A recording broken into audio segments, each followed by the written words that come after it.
ആലുവയിൽ ഓടിക്കൊണ്ടിരുന്ന കാറിന് തീപിടിച്ചു. വിമാനത്താവളത്തിൽ നിന്നും യാത്രികരുമായി കലൂരിലേക്ക് പോവുകയായിരുന്ന കാറിനാണ് തീപിടിച്ചത്. നാട്ടുകാരുടെ സംയോജിതമായ ഇടപെടൽ മൂലം വൻ ദുരന്തം ഒഴിവായി.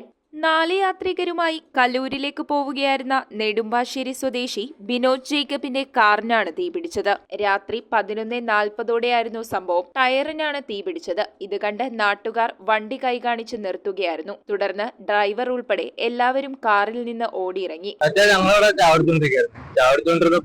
ഇതുപോലെ ഒരു വണ്ടിക്കാർ വന്നിട്ട് ഇങ്ങനെ ആ വണ്ടിക്കാരോട് ഇങ്ങനെ പറഞ്ഞു. അപ്പൊ അവിടെ ഇങ്ങനെ ഞങ്ങൾക്ക് തീ എത്തിക്കൊണ്ടിരിക്കുന്നു വണ്ടി പോകുന്ന. അപ്പൊ അവിടെ പോയപ്പോ ഭയങ്കരമായിട്ട് വണ്ടി ഇങ്ങനെ തീ എത്തിക്കൊണ്ടിരിക്കുന്നത്.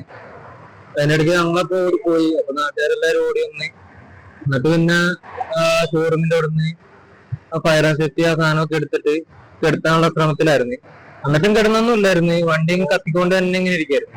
ആലുവയിൽ നിന്ന് അഗ്നിശമന വിഭാഗമെത്തിയാണ് തീ നിയന്ത്രണ വിധേയമാക്കിയത്. അപകടത്തിൽ ആർക്കും തന്നെ പരിക്കുകളില്ല. News bureau, Aluva.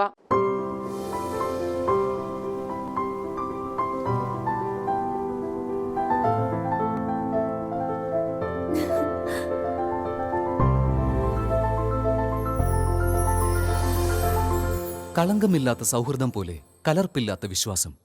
കല്ലൻസ് ജ്വല്ലറി.